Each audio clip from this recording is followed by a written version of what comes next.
골로새서 1장 24절 말씀 우리 함께 읽고 말씀을 나누겠습니다. 함께 읽습니다. 나는 이제 너희를 위하여 받는 괴로움을 기뻐하고 그리스도의 남은 고난을 그의 몸된 교회를 위하여 내 육체에 채우노라. 아멘. 교회의 머리로서 그리스도의 고난, 우리가 지난주에는 성육신하신 그리스도의 고난에 대해서 나눴습니다. 예수님은 중보자로 오셔서 속죄의 고난은 배타적인 겁니다. 어느 누구도 감당할 수 없고 오직 예수 그리스도만 감당하실 수 있는 고난이셨습니다. 그런데 이제 그분이 교회의 몸의 성숙을 위해서 교회의 완전한 머리가 되심으로 우리가 이제 교회로서 받는 고난은 그리스도와 함께 받는, 동시에 받는 고난이라는 것이죠.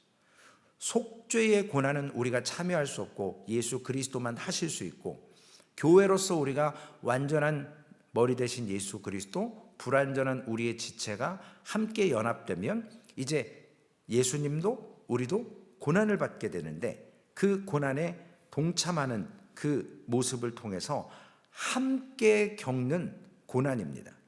그래서 첫 번째로 그리스도의 십자가의 죽으심은 어느 누구의 능력도 아니라 오직 예수 그리스도 한 분이 감당하시는 일이고, 교회로서는 머리 대신 예수 그리스도, 불완전한 우리가 그 고난에 참여하고 또한 연합적인 고난으로서 우리가 교회 안에 이러한 고난이 있게 됩니다.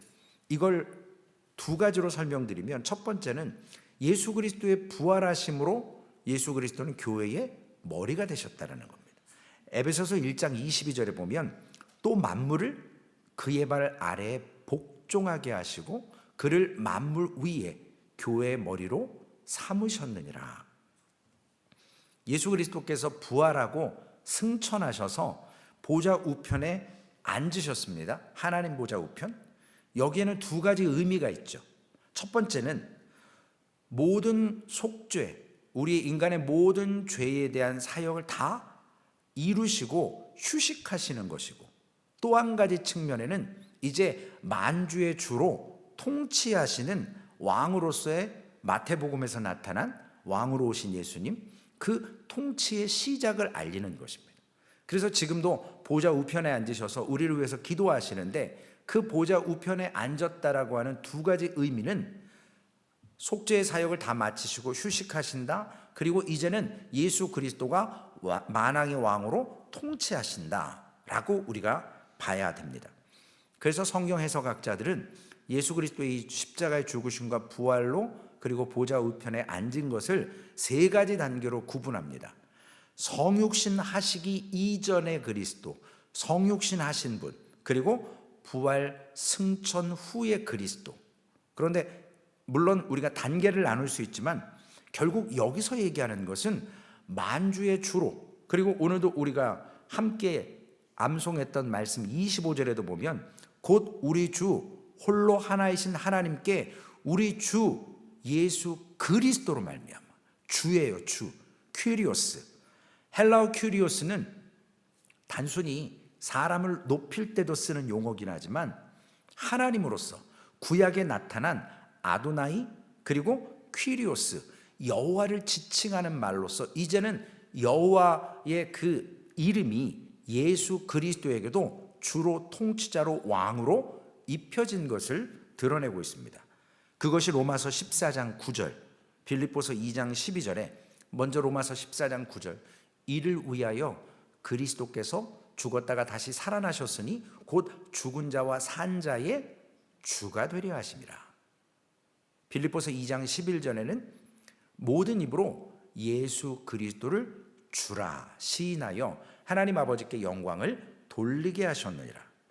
이제는 하나님 보좌 우편에서 만주의 주로 세상의 모든 것을 통치하시는 그러한 우주적인 통치의 예수 그리스도라고 인정하고 오늘 하나님께서 그것을 허락하신 것을 보게 됩니다. 그분이 교회의 머리가 되셨다라는 것. 그래서 에베소서 1장 22절 말씀에 보면 또 만물을 그의 발 아래에 복종하게 하시고 그를 만물 위에 교회의 머리로 삼으셨느니라. 교회의 머리가 되실 수 있도록 이미 속죄를 완성하셨고, 그리고 명령을 주로, 통치자로, 만왕의 왕으로 인정받으시고, 물론 부활 승천하시고 나서죠, 이제 모든 교회는 하나의 교회밖에 없다라는 거예요. 세상에 많은 이름을 가진 소망교회 외에 전 세계 따지면 어마어마하겠죠. 그러나 교회의 머리로서 예수 그리스도와 우리로서는 이제 하나의 교회밖에 없다라는 것이죠.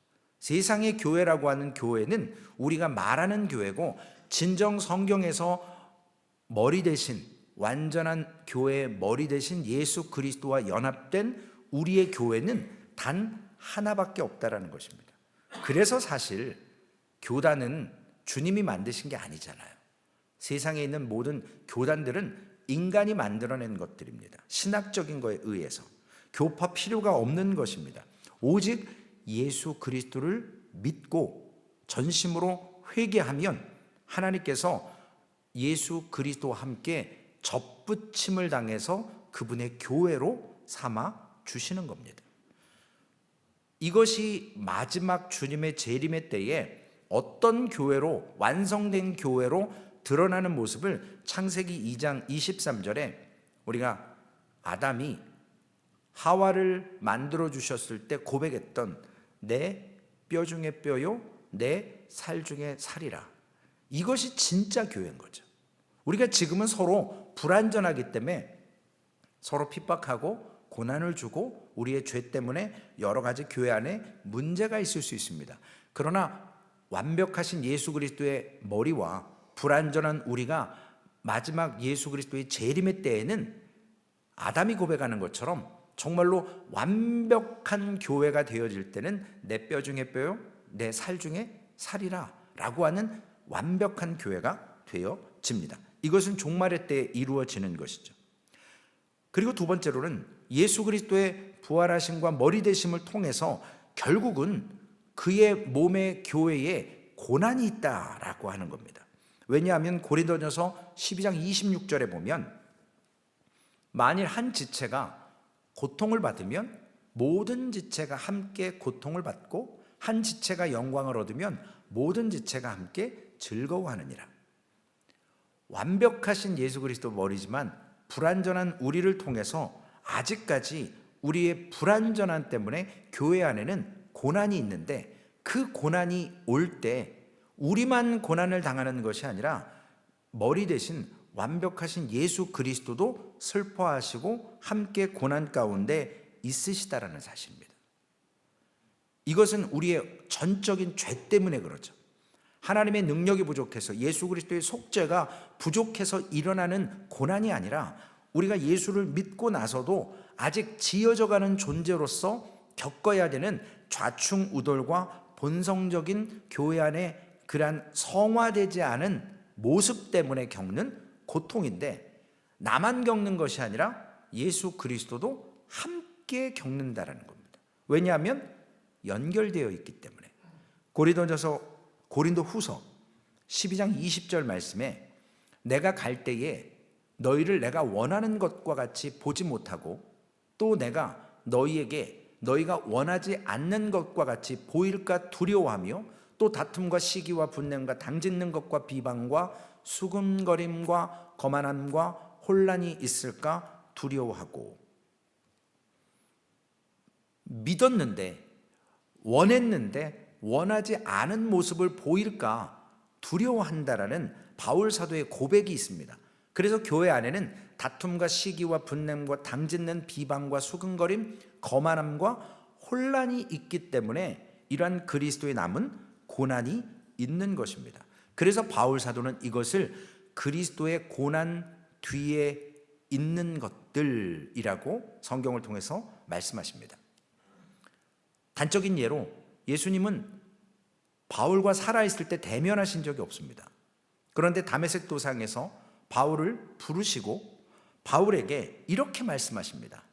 사울아 사울아, 내가 어찌하여 나를 핍박하느냐? 바울이 언제 예수님을 핍박했어요? 그러나 바울이 그리스도인들을 박해하기 시작할 때 그리스도는 이미 고난을 당하시는 거거든요. 왜냐? 그리스도와 우리는 이미 교회로 연합되어 있기 때문에. 그러므로 바울을 예수님이 책망하셨죠. 이것이 바로 신비적인 교회의 연합의 모습입니다. 누가복음 23장 34절의 말씀에도 이에 예수께서 이르시되 아버지 저들을 사하여 주옵소서 자기들이 하는 것을 알지 못함이니이다.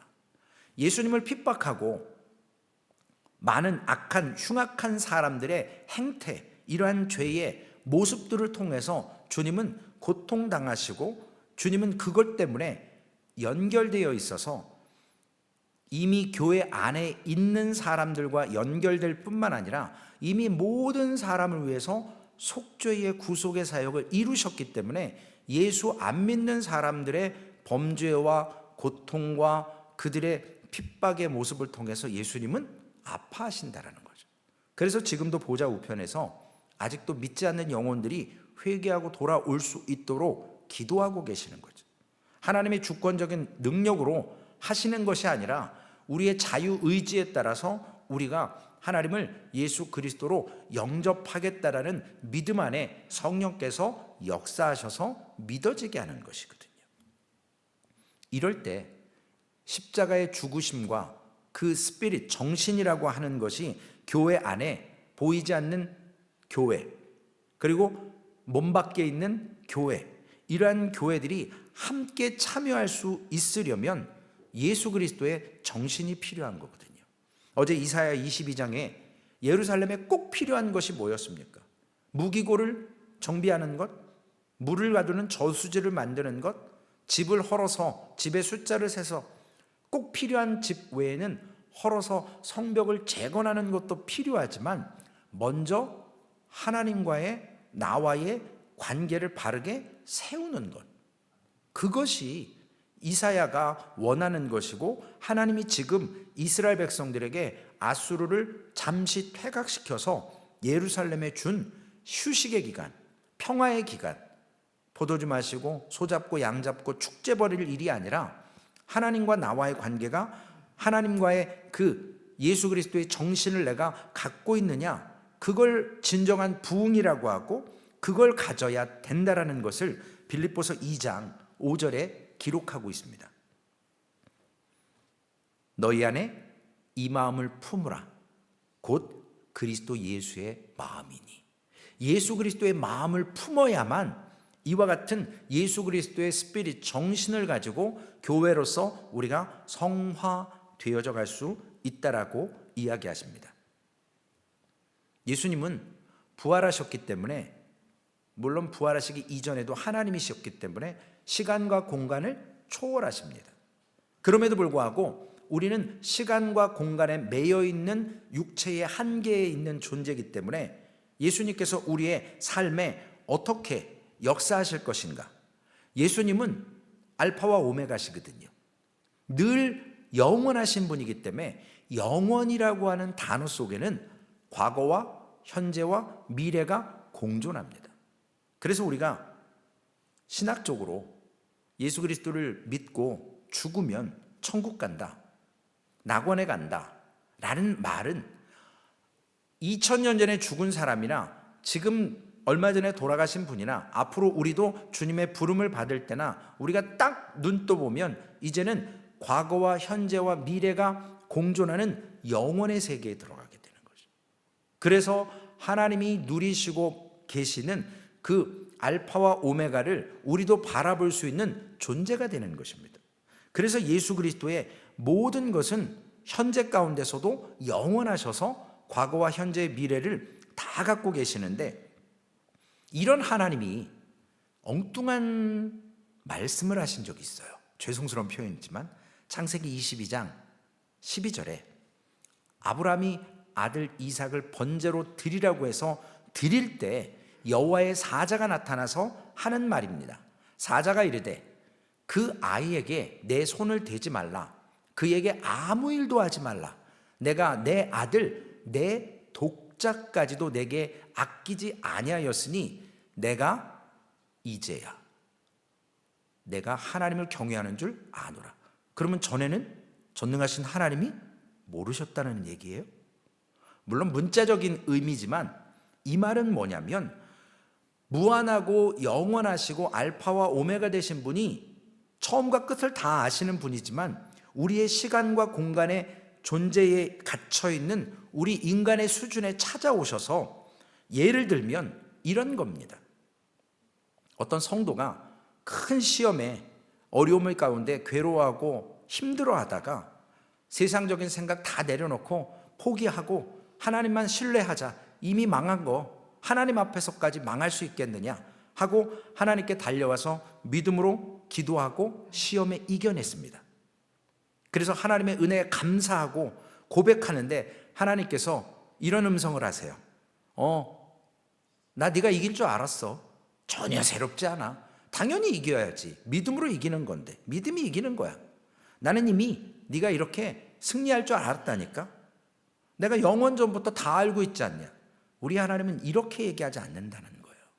우리의 수준에 맞게끔 우리가 좌충우돌하면서 어거지로 어떻게 할까 고민하다가 하나님을 전적으로 의지하고 믿음으로 딱 승리할 때 하나님께서는 우리에게 칭찬과 격려를 아끼지 않는다라는 거예요.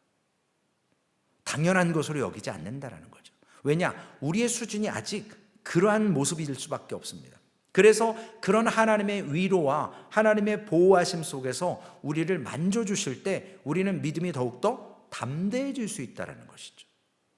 너 뻔히 그럴 줄 알았어. 뭐 당연한 거지. 이래버리면 뭔가 성숙되고 성화되어져 갈 때 초치는 거거든요. 그러나 우리 하나님은 그렇게 생각하지 않으시고 우리의 감정과 우리의 삶에 친히 만져주시고 이해해 주시면서 모든 걸 초월하셨지만 우리의 수준 가운데서 말씀하십니다. 그러므로 여호와의 사자가 이제야 안다라는 것이 아니라 알고 있었고 또한 지금 그 모습을 통해서 아브라함의 믿음을 칭찬하고 격려하시면서 우리가 깨어있는 그리스도인들의 삶을 살아갈 때 하나님께서 우리에게 어떤 아픔이 있을 때 실질적으로 우리의 위로가 되시고 소망이 되시는 줄로 믿습니다. 그러면 우리가 교회 안에 이러한 아픔이나 고통 가운데 오는 핍박이나 어려움을 겪을 때 그리스도인들 한 사람 한 사람들이 이러한 것을 처절하게 느낄 수 있는 것은 먼저 예수 그리스도의 정신이 있어야 될 뿐만 아니라 그리스도의 그 사랑하심을 체험할 때 느낀다라는 거거든요. 저는 선배 목사님들이나 아니면 멘토는 없지만 위로받을 때 인간의 말로 위로가 안 되더라고요. 그런데 묵묵히 옆에서 한번 토닥해주고 표정으로 내가 기도하고 있어. 우리 함께 이겨냅시다. 나도 고난 중에 있지만 우리 그리스도께서 이 고난을 완벽하게 해결하실 분이기 때문에 고난이 내게 유익이시고 또한 이걸 통해서 우리를 성숙시켜 가시는 거니까 그래서 아무 말 없이 그냥 몇 번 등 딱 두드려 주면 그게 그렇게 위로가 되더라고요. 정말로. 뭐 감나라 배나라 뭐 이렇게 얘기하면 속으로 다 아는 얘기인데 뭘 저런 얘기를 나한테 또 해. 그래서 제가 제일 좀 싫어하는 것 중에 하나가 제가 교만해서 그럴지 모르겠지만 목사님들이 목사한테 막 성경 구절 보내고 뭐 신학적인 뭐 이런 거 막 보내면 전 되게 짜증나요. 아니 본인만 아나? 나도 아는데. 그러니까 제가 교만해서 그래. 회개하는 거예요. 그래서 제가 그런 문자를 딱 받으면 진짜 뭐지? 왜 나한테 자꾸 이러지? 제가 어떻게 반응해야 될지를 모르겠어요. 그래서 제가 간단하게 아멘. 뭐라고 하겠어요 거기다가. 또 제 신학을 덧붙이기도 좀 그렇고요. 오늘 우리가 다른 거 없습니다. 예수 그리스도의 사랑을 깊이 체험할 때 하나님의 위로하심을 받을 때 우리는 교회의 머리 되신 그분을 향해서 오늘도 우리의 사랑이 비례적으로 커갈 수 있습니다. 현대는 너무나도 악한 세대이기 때문에 부부는요 살기 싫으면 그냥 끊으면 그만이거든요. 부모도 마음에 들지 않으면 안 보면 그만이에요. 요즘 시대가 그렇습니다. 그런데 그러한 시대 가운데 교회 안에 분란이 없다? 차라리 교회를 떠나는 게 낫다, 이렇게 생각하시는 분들이 많아요. 그러나 진짜 예수 그리스도와 우리가 교회로 연합되었다면 교회에 이러한 분란이 있고 문제가 있어도 교회를 떠나는 것이 아니라 그리스도의 고난과 우리의 모습을 바라보면서 정말로 그리스도의 몸된 교회를 사랑한다면 쉽게 떠날 수가 없죠. 거기서 몸부림쳐야 되거든요. 거기서 이겨내야만 합니다.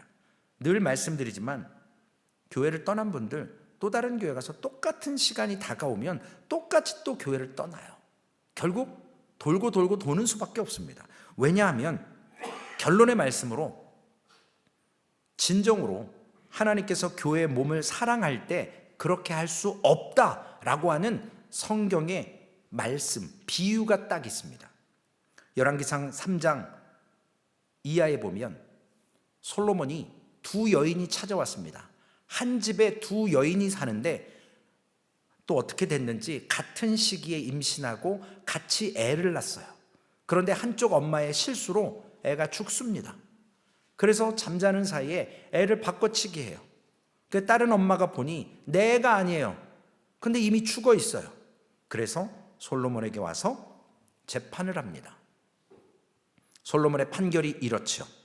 열왕기상 3장 26절 말씀에 보면 그 산 아들의 어머니 되는 여자가 그 아들에 위하여 마음이 불붙는 것 같아서 왕께 아뢰어 청하건대 내 주여 산 아이를 가짜 엄마에게 주시고 아무쪼록 죽이지 마옵소서 하되 다른 여자는 말하기를 내 것도 되게 말고 내 것도 되게 말고 나누게 하라 하는지라. 진짜 누가 엄마인지 알 수 있잖아요. 진짜 엄마는요, 내가 못 가져도 상대방에게 줘도 내 아이가 죽지 않는 거거든요. 그런데 내 새끼가 아니면 죄송합니다, 반 잘라서 나누라는 거예요. 이미 내 새끼는 죽었거든요. 그러니까 네 것도 내 것도 안 되게 해달라. 진정한 사랑이 무엇냐는 거죠. 소망교회가 우리의 교회고 주님이 완벽하신 머리된 교회로 세움받았기 때문에 우리가 고난당하는 그 모습 속에서 외면하거나 무심해하거나 그럴 수 없다라는 거예요. 내가 지금 고난당하는데 주님도 당하시는 거고, 어떤 성도가 고난당할 때 우리가 그 고난에 참여할 수 없다라고 하면 내가 예수 그리스도를 사랑하지 않는다라는 반증이라는 사실입니다. 우리 소망교회는 이러한 사랑으로서 완벽한 머리 되신 예수 그리스도와 우리가 아직 불완전하지만 성화되어지는 과정 속에서 오늘도 하나님께서 주시는 교회의 머리 되신 그리스도의 고난에 함께 동참하면서 그 고난을 믿음으로 이어나가시고 승리하시는 그러한 복된 삶이 되어서 예수 그리스도로 말미암아 오늘 암송 마지막 구절에처럼 영광과 위엄과 권력과 권세가 영원전부터 이제와 영원토록 있을지어다. 그런 소망교회 되고 그러한 우리의 신앙 되시기를 주님의 이름으로 축원을 드리겠습니다. 기도하시겠습니다. 좋으신 아버지 하나님, 우리가 주님을 사랑한다고 고백합니다. 내 구주 예수를 더욱 사랑한다고 고백합니다. 그러나 하나님, 내 생각이나 내 스타일이 아니고 내 뜻이 아니고 내 마음에 들지 않으면 같은 교회로 연결되었음에도 불구하고 주님, 그 사람을 밀어내거나 아버지 하나님, 우리가 그 고난에 동참하려 하지 않습니다. 그러나 주님은 주님이 지은 죄가 아님에도 불구하고 우리의 죄 때문에 우리의 성숙 가운데 성화되어지는 가운데 겪어야 되는 그러한 죄 때문에 머리 대신 완전하신 주님이 고난받으십니다. 그러나 주님, 그러한 고난을 함께 감당할 때 하나님의 교회가 더욱더 굳건하게 세워지고 주님의 재림의 때에는 내 뼈 중에 뼈요 살 중에 살이라고 하는 그러한 완전한 교회로 만들어집니다. 주님, 그날까지 우리가 이 땅에서 서로 고난을 감당하고 우리가 서로의 아픔을 보듬고 진정한 소망교회가 이 땅에서 선교를 하는 일 역시도 아버지 하나님, 우리만 믿고 천국 가는 것이 아니라 아직까지 그리스도의 사랑을, 복음을 알지 못한 그 영혼들을 향한 불일 듯한 그 마음을 갖게 하셔서 선교의 현장에 아버지 하나님 소망교회가 쓰임받게 하시고 우리는 보내는 선교사로 지원하는 교회로서 사용되게 하여 주시옵소서. 아버지 하나님, 오늘도 교회 안에 남아있는 죄로 인한 본성의 고난이 있습니다.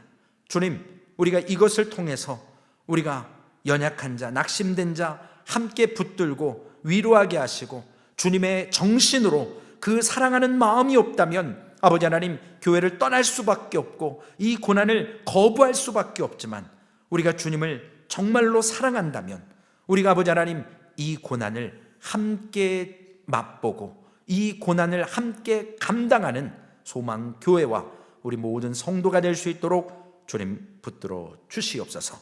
감사합니다. 우리 구주 예수님의 존귀하신 이름으로 기도 올리옵나이다. 아멘. 하늘에 계신 우리 아버지여, 이름이 거룩히 여김을 받으시오며 나라에 임하옵시며 뜻이 하늘에서 이루어진 것 같이 땅에서도 이루어지리이다. 오늘날 우리에게 일용할 양식을 주옵시고 우리가 우리에게 죄 지은 자를 사하여 준 것 같이 우리의 죄를 사하여 주옵시고 우리를 시험에 들게 하지 마옵시며 다만 악에서 구하옵소서. 대개 나라와 권세와 영광이 아버지께 영원히 있사옵나이다. 아멘.